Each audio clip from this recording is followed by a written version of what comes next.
You all, we are not licensed professionals. You know, we are just here on this roller coaster called life, trying to be better friends to one another, trying to be better human beings on this planet. If you're tuning in, we are not opting out of therapy. We are not advocating that you listen to us and not see someone who is licensed and trained to help you with day-to-day life on how to cope and deal. So we advocate for therapy a lot here. We believe that everyone has something to talk to somebody about. So, just like to make that disclaimer that we're just here giving our opinions and having discussions week by week. And we're hoping that, maybe you can find something useful, or if at least find a little humor in this terrible, terrible rock we call the world. In other words, if you listen to our advice and you get popped in the mouth, don't at us. Yeah, don't at me because you may get popped in the mouth again.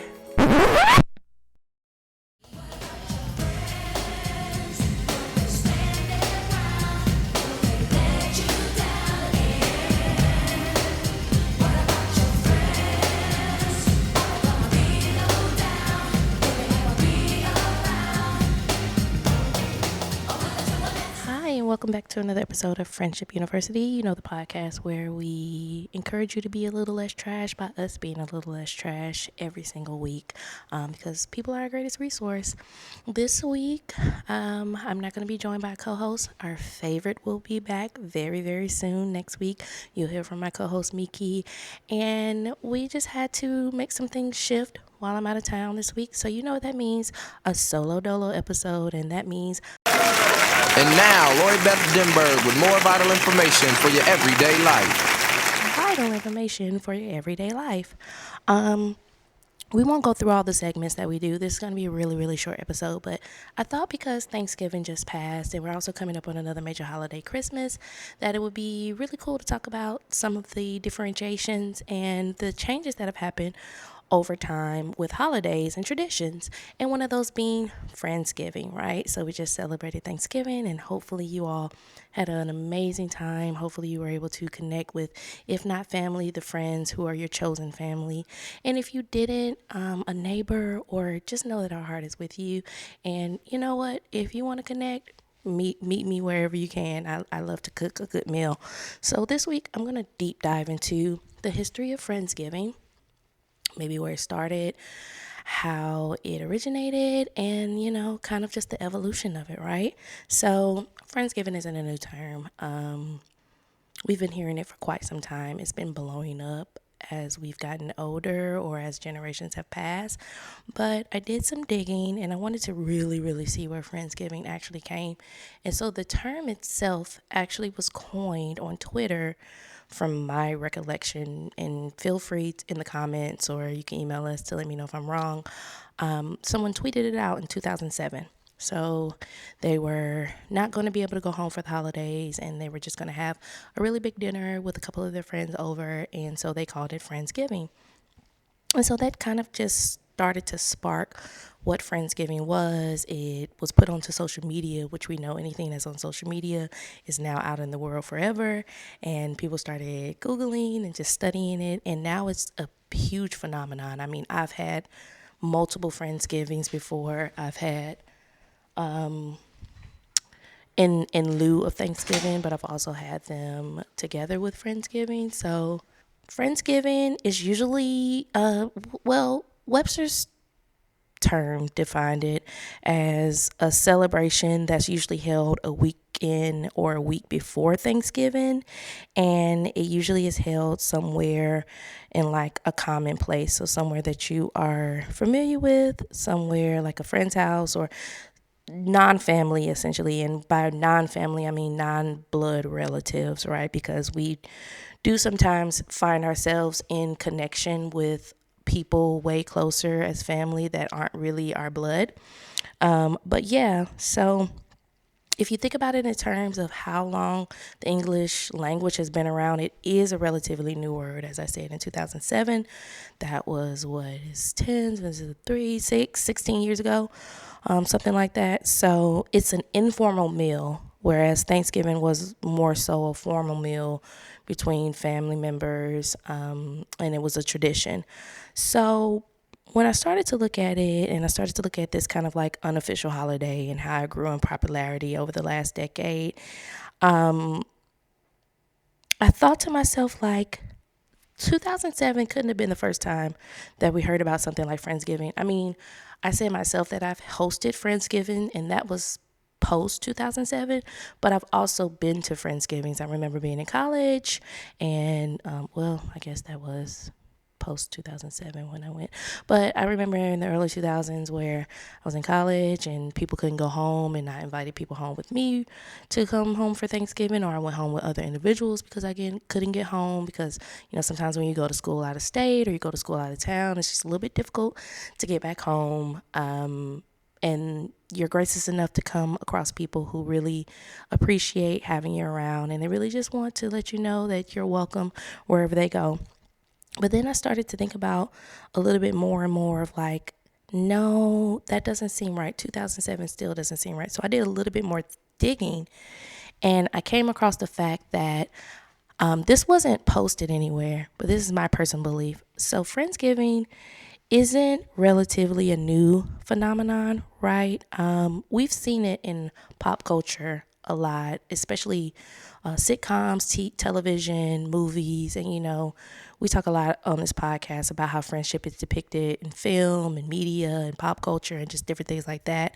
So I started to think back, like, okay, you had shows like Living Single that used to have Thanksgiving episodes, and those were all friends. They weren't necessarily all family. Even Roseanne, you had Happy Days, you had A Different World. You even had the Dick Van Dyke Show, which is the 60s, I want to say, maybe the 50s, where you have all of these meals around this holiday depicted with either just friends or not only family, but friends included. And I feel like that may have actually been the start of where Friendsgiving came from, right? So we started to see this idea that tradition could be what we wanted to call it. And we also started to see these ideas that you don't necessarily have to be home to have a home, if that makes sense. So there's a quote that says something like home is where the heart is, or I don't know, I can't remember who said it, or just something like that. But essentially that is what it is. Like like I said, had to spend many a holiday with other individuals. I actually spent this past Thanksgiving with my best friend, and it was amazing. I was with her, but I also met new people who she calls friends and family, and they became my family as well. They welcomed me with open arms. It was a beautiful celebration. We had delicious food. We played games. Just FYI, I know that we talk a lot about Uno and spades breaking up the black card revolt can also cause quite a bit of a stir and quite a bit of a conversation and even some arguments. So be careful when you're playing that game, but it is very, very, very fun. So if you haven't played it yet or you haven't picked it up, please go get black card revolt.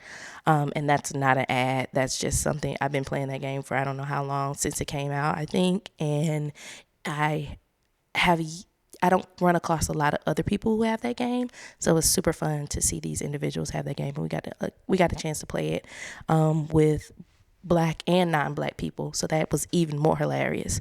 But yeah, so there are other reasons that you can take part in such things as Friendsgiving, right? So if we go back to the notion of what I was talking about with Friendsgiving and this notion that you couldn't go home and be with blood relatives during the holidays, you would spend it with friends, whoever was close. And we look at that in media.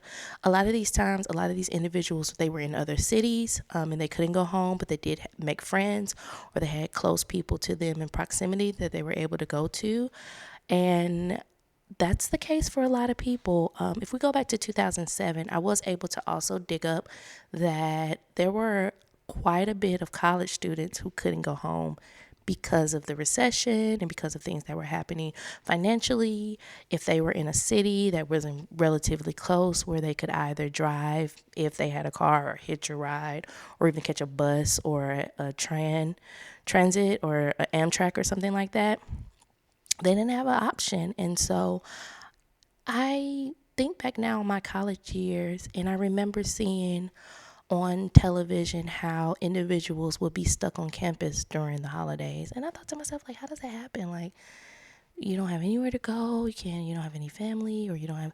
And when I got to college, I saw how real it was. It wasn't just because people didn't have family or they have anywhere to go. They may not have had the finances to get there, and their family may not have had the finances to get them there. So they had to make very hard decisions like, do I go home for Thanksgiving or do I go home for Christmas?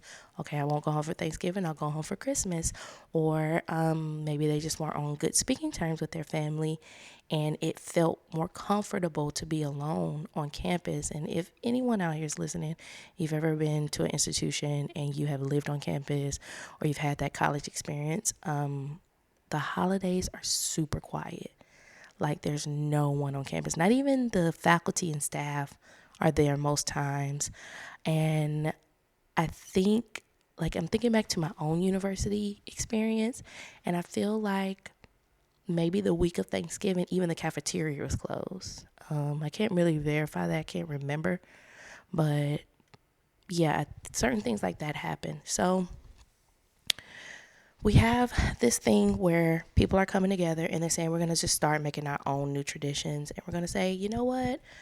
We don't have to go home for the holidays for us to have the holidays with us.